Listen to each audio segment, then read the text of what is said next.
Aujourd'hui, nous vous proposons dans ce 7e épisode d'aller à la découverte d'un entrepreneur aguerri.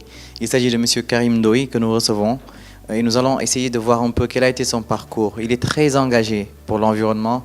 Il est aussi un entrepreneur qui apporte des solutions innovantes dans la société sénégalaise. Dans un instant.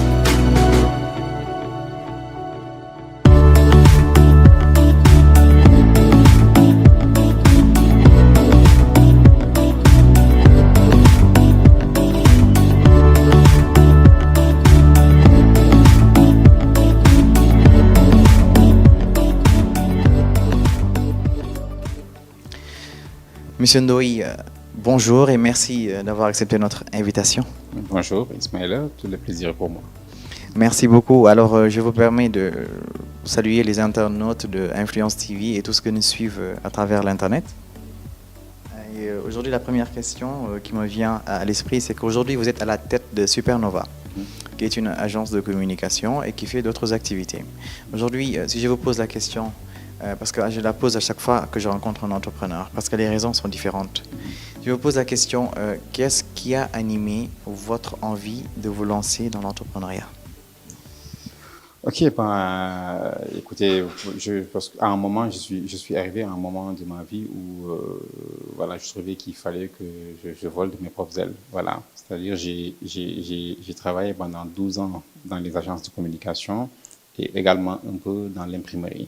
Voilà, donc si je peux citer, j'ai fait 5 ans chez McCann Erickson, quasiment 7 ans chez Caractère. Donc, on en arrive à un moment où, voilà, le travail d'agence, c'est assez lassant, à la longue. Donc, on a envie quand même de faire autre chose. Bon, c'est vrai, j'aurais pu juste me dire que peut-être je vais changer d'agence ou autre, mais moi, depuis longtemps, j'avais une vision claire dans ma tête.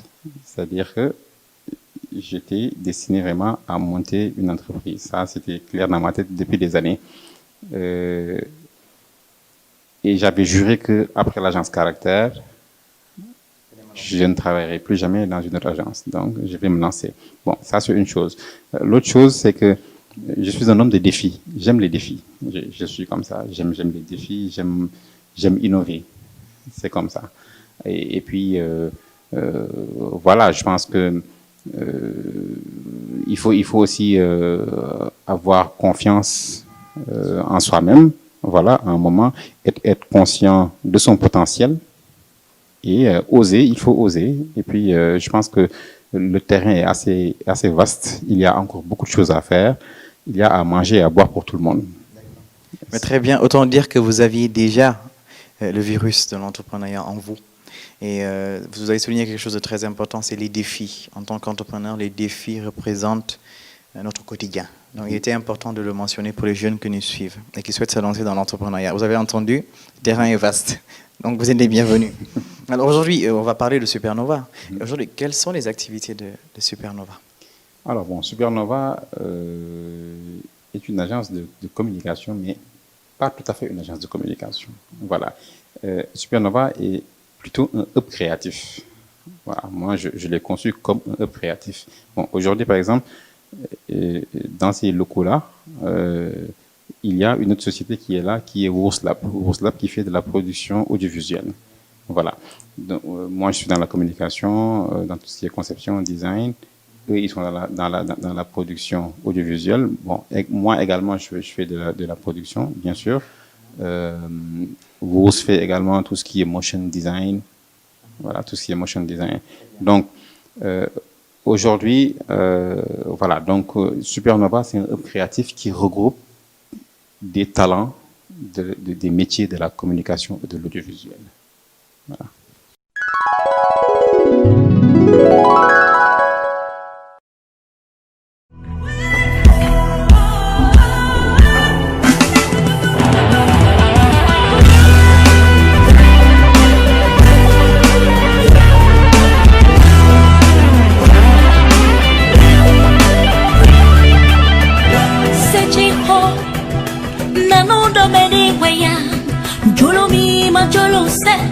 Namundo medi kwaya alon se do abode no mi mayi fam no kute no po mauto mi bon, c'est mon cholo.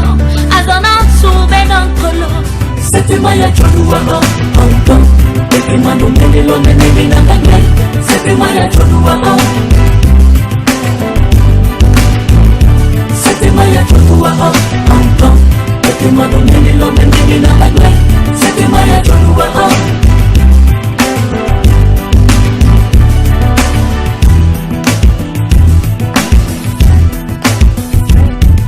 Jayi Barichiko, Nano Dominic Baya. Good morning, my name is Georgette. Hello, my name is Kombate Bife. Morning, my name is Blanc. Hello, my name is Lydia. Hello, my name is Usman Jen.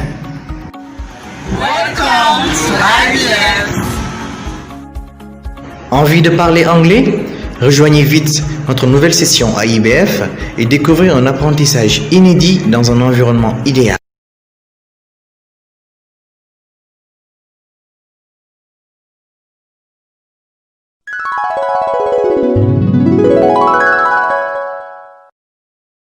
Je pense que puisque vous en parlez d'ailleurs, vous avez un modèle d'entreprise qui est assez différent, assez créatif, parce que assez innovant, j'allais dire, parce qu'aujourd'hui vous avez dans, j'allais dire Supernova, vous avez une autre entreprise, à savoir Rose Lab, qui fait un peu dans un domaine connexe, c'est-à-dire qui fait de la production audiovisuelle, aussi dans la communication. Aujourd'hui, comment est-ce que vous êtes arrivé à vous inspirer de mettre sur pied, en tout cas, comment êtes-vous arrivé à, j'allais dire, à mettre sur pied ce modèle qui vous permet entre vous d'être utile entre vous, mais aussi de pouvoir unir vos forces et être solidaires, parce que la solidarité entre entrepreneurs se fait de plus en plus rare, et pourtant c'est la clé qui peut nous pousser à aller de l'avant. Donc aujourd'hui, qu'est-ce qui vous a inspiré à mettre sur pied ce modèle d'entreprise? Bon, ça c'est une idée que j'avais depuis longtemps, de créer un hub créatif, de pouvoir rassembler de jeunes talents. Parce qu'il faut dire qu'au Sénégal, il y a beaucoup de jeunes qui ont du potentiel, énormément dans notre domaine, tout ce qui est graphisme, production audiovisuelle. Il y a vraiment beaucoup de jeunes qui ont du talent, mais qui restent parfois très informels. Voilà. Donc l'idée aujourd'hui, c'est de pouvoir les mettre tous dans un même endroit, sans pour autant s'empiéter l'un sur l'autre, mais voilà, pouvoir être complémentaires, voilà, travailler de manière connexe. Alors ça a été une chose. Bon, maintenant il y a eu un facteur qui a accéléré les choses. C'est le coronavirus. Ah ben tiens, j'ai envie d'en apprendre davantage. Comment est-ce que c'est arrivé? Moi, je pensais que c'était un facteur, au contraire, qui allait vous éloigner. Non, justement. Alors, ce qui s'est passé, ici, c'est un local que j'ai pris en début d'année. D'accord. Alors, janvier, février, mars, il y a eu la crise. Oui. Voilà. Oui. Alors, il y a eu la crise, et j'avais deux choix. Bon, c'est parce que c'était assez difficile. Payer le loyer chaque mois, les charges et tout, c'était assez difficile. Donc, j'avais deux choix. Soit j'abandonne, soit je trouve une solution. Je m'adapte. Alors, et c'est là où je me suis dit, ben tiens, puisque je connais les gars de Rose, parce que parfois il m'arrivait de travailler avec eux, et qu'à un moment, eux aussi, ils cherchaient à déménager. Ben, je me suis dit, tiens, ben, je vais leur proposer de venir s'installer ici. On va partager les locaux. Déjà, moi, côté charge, ça va réduire les charges. Oui. Et ça mettrait en œuvre le projet de hub créatif. Voilà, ce sera vraiment la phase test, la phase pilote. En effet. Donc, je peux dire que la crise a été un accélérateur. Très bien. Voilà, moi je le vois de manière, je le vois du côté positif. Positif, oui. Voilà. Et comme dirait l'autre, l'occasion fait le larron, n'est-ce pas? Yes. Alors aujourd'hui, j'ai une question qui me taraude l'esprit depuis tout à l'heure, parce que j'ai pu voir tout ce que vous faites dans le cadre de l'environnement. Et nous sommes au Sénégal, nous sommes en Afrique, et rares sont les pays, rares sont les jeunes qui parlent d'environnement. Donc je vois que c'est un sujet qui vous tient à cœur. Vous êtes sur le point de lancer un nouveau challenge, je vais le dire comme ça.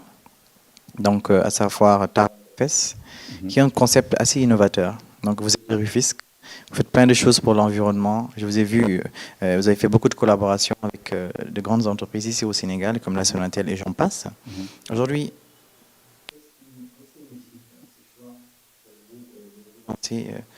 de vous engager pour défendre l'environnement. Et puis, justement, est-ce que vous pouvez nous parler de ces activités? Ok, bon, je vais reprendre une phrase d'Emmanuel Macron qui disait que il n'y a pas de planète B. On peut avoir un plan A, plan B, plan C, mais pas de planète B. Il n'y a qu'une seule planète. Donc, je ne sais pas, j'ai comme l'impression, je pense que les gens ne s'en rendent pas compte, mais on est en train de détruire notre planète à petit feu. Voilà, bon. Ces temps-ci, il y a eu beaucoup de débats sur le littoral, machin. Bon, de plus en plus, on en parle, la pollution, de plastique, etc. Mais, voilà, je pense que c'est un sujet tellement important qui mériterait voilà, que chacun se sente concerné. Voilà, parce que il y va de notre survie. Il y va voilà, de notre survie, de toute l'humanité. Voilà. Bon, maintenant, je vais prendre spécifiquement le cas du Sénégal. Voilà. Je vais prendre spécifiquement le cas du Sénégal. Moi, ce qui m'a vraiment poussé, c'est que c'est parti tout est parti comment dirais-je, d'une remarque, voilà, d'un constat, plutôt, d'un constat concernant ma ville, Rufisque. Voilà, Rufisque, voilà, en général, quand on parle de Rufisque, la première chose que les gens vous disent, c'est que c'est une ville sale, voilà. Bon, c'est délaissé, machin, c'est dommage. Bon, moi, ça m'a toujours fait mal. Et puis, je me suis dit, à un moment, bon, au lieu de toujours rester là à critiquer, à dire, voilà, la ville est sale, un tel devait faire, un tel n'a pas fait, pourquoi pas faire quelque chose? Donc voilà, c'est comme ça que c'est parti. Peut-être que ça peut créer un déclic pour que, en tout cas pour encourager d'autres gens aussi, d'autres personnes à faire comme moi, à nettoyer, à s'occuper de leur cadre de vie. Et également, même les politiques. Oui, eux-mêmes. Et même les politiques, parce que avant tout, c'est eux les premiers concernés. Voilà. Moi, je le dis souvent, je n'ai pas vocation à nettoyer. Moi, j'ai vocation à ne pas salir, mais pas à nettoyer. C'est important. C'est appartenance, c'est votre esprit d'appartenance et vouloir montrer une belle face de Rufisque et surtout pour protéger la planète. Ce sont tant de raisons qui ont motivé votre envie, en tout cas de vous lever, de vous engager et de faire des actions hautement salutaires. Alors, on parlait du projet Teral Rufisque, Teral Tefes. Tefes qui veut dire... Taral, plutôt. Taral Tefes, autant pour moi. Taral Tefes qui veut dire, bien sûr, Tefes. Par là, on entend... Ben, écoutez, je vais vous laisser le son d'ailleurs de l'expliquer. C'est ce concept assez innovant. Taral, tar, en Wolof, tar, c'est la beauté. Donc, Taral, c'est rendre beau. Voilà, tout simplement. Taral Tefes. Rendre beau nos plages. Tout simplement. Parce que, encore une fois de plus, une remarque et une réalité, c'est qu'au Sénégal, nos plages sont sales. C'est ça la réalité, il faut le dire. Donc, je disais qu'actuellement, il y a beaucoup de débats, il y a eu beaucoup de débats beaucoup de polémiques sur le littoral, voilà, le littoral. Mais je trouve quelque part que nos compatriotes, parfois, manquent de cohérence, en fait. Parce que toutes les plages accessibles, en général, sont sales. Voilà. Donc, à quoi bon avoir des plages accessibles si elles sont sales? Il faut se poser la question. En effet, le constat est alarmant. Et je pense que la tendance est bonne. Et je pense qu'avec des gens comme vous, en tout cas moi personnellement, je commencerai à m'intéresser davantage aux questions de l'environnement. Parce que nous, il n'y a pas de planète B, justement. C'est important. Très bien. Alors, monsieur Ndoye, j'aimerais toujours poser cette question à mes invités. Quelles sont les leçons que vous avez apprises de la vie, malgré votre jeune âge, que ce soit par votre parcours professionnel, que ce soit par votre parcours social, votre parcours personnel? Quelles sont les leçons finalement que vous avez retenues de la vie et qui peuvent servir aux plus jeunes? Ok, bah, moi, un message que je lance particulièrement à la jeunesse, c'est que il n'y a pas de secret. Seul le travail paye. Ça, il n'y a pas de secret. Seul le travail paye. Il faut croire en soi. Il faut accepter de travailler dur. Il faut être patient. C'est important. Ne pas vouloir gagner des millions tout de suite. Voilà. Ça, c'est très important. Il faut prendre le temps de chercher le savoir, de se performer. Il faut être exigeant envers soi-même d'abord. Voilà. Il faut, en tout cas, moi, c'est comme ça. Moi, je suis exigeant envers moi-même côté qualité. C'est pourquoi je suis difficilement, satisfaisable. Donc, voilà. Moi, c'est ça. Donc, j'ai l'exigence de la qualité. Donc, ça, c'est très important. En effet, la qualité, je pense que dans toute chose, lorsqu'il y a de la qualité, ça ne peut que rendre que les choses meilleures. Merci beaucoup pour ces conseils et pour ces suggestions que vous donnez à la jeunesse. Parce qu'on a tendance à voir que la jeunesse est un peu trop pressée, à avoir des villas, à avoir des 4x4 du jour au lendemain. Les choses ne se passent pas comme ça. En tout cas, si on veut le faire honnêtement. J'ai toujours l'habitude de dire que je préfère gagner ma vie, en tout cas honnêtement, plutôt que d'accepter que les gens me disent, écoutez, les affaires sont les affaires. Il faut apprendre à gagner honnêtement sa vie, c'est très important. Et je vais rajouter une chose. Bien sûr. Gagner plus ne signifie pas gagner mieux. Très bien. C'est important. Voilà. Yes.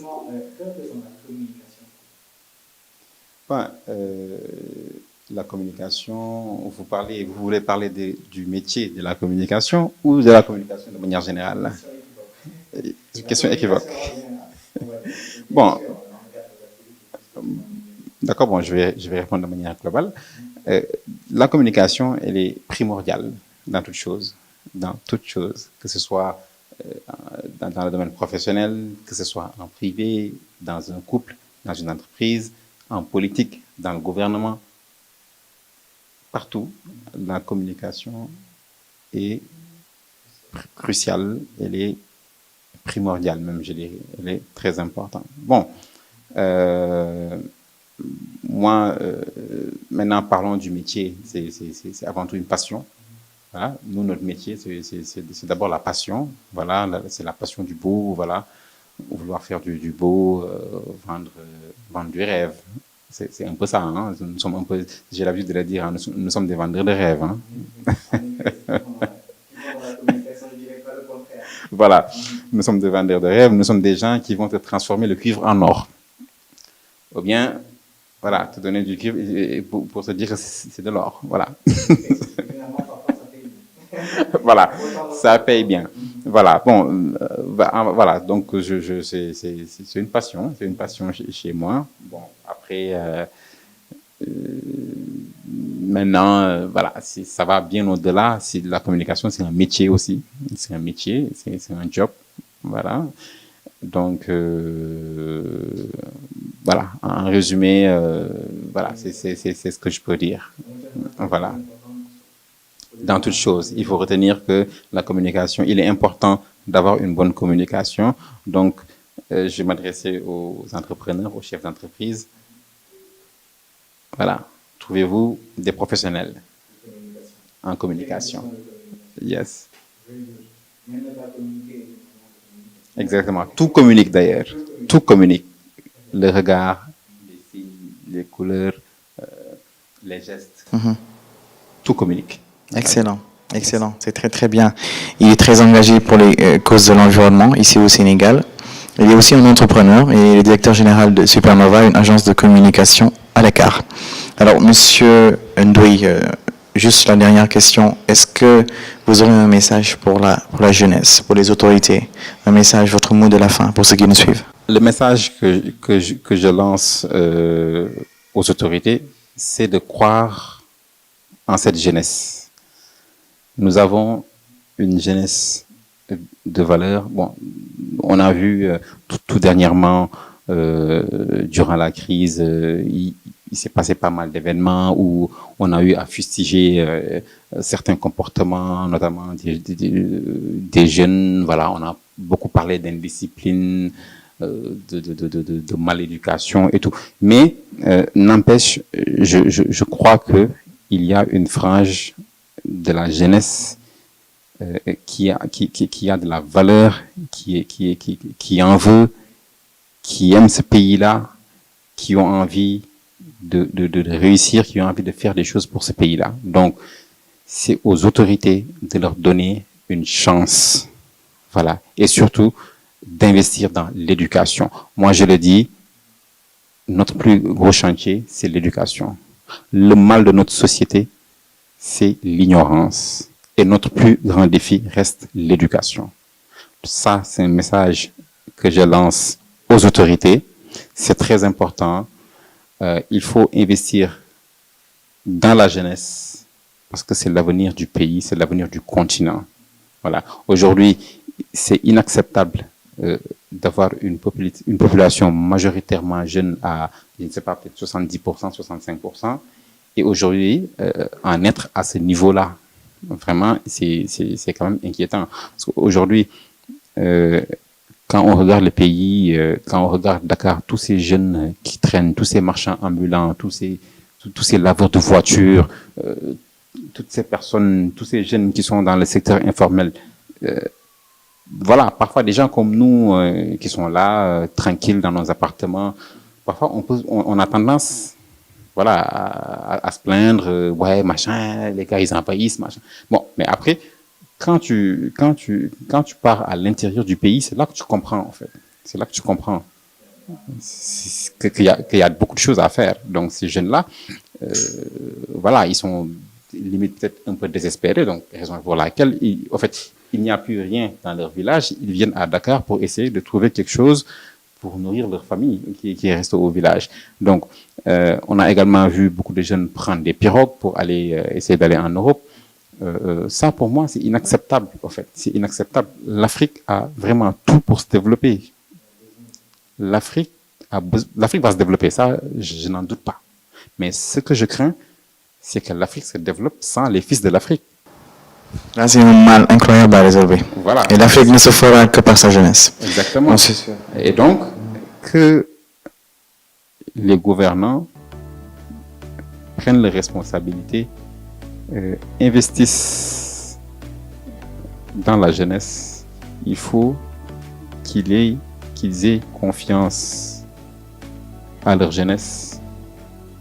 Voilà, et que vraiment, voilà, moi, franchement, c'est bon. Très bien. Je ne peux pas tout dire. Voilà, très bien, non, mais je pense que pour la jeunesse qui nous suit, le message est bien passé. Et votre plaidoyer, j'espère qu'il sera bien entendu, en tout cas, surtout pour le domaine de l'éducation. C'est très, très important de le souligner. Cette émission est à présent terminée. Peut-être un dernier mot pour les internautes d'Influence TV. Merci de nous avoir reçus encore. En tout cas, merci également de m'avoir donné l'opportunité de m'exprimer, voilà, et puis de montrer un peu ce qu'on fait. Voilà, c'est important. Donc, voilà, et puis j'espère que l'émission vous plaira. Voilà, et que s'en suivent d'autres émissions, Inch'Allah. Voilà. Merci beaucoup, Monsieur Ndoye. Mesdames et messieurs, cette émission est à présent terminée. Nous vous remercions de l'avoir suivi et nous vous donnons rendez-vous très prochainement sur cette même antenne avec un autre invité et une autre histoire. Au revoir.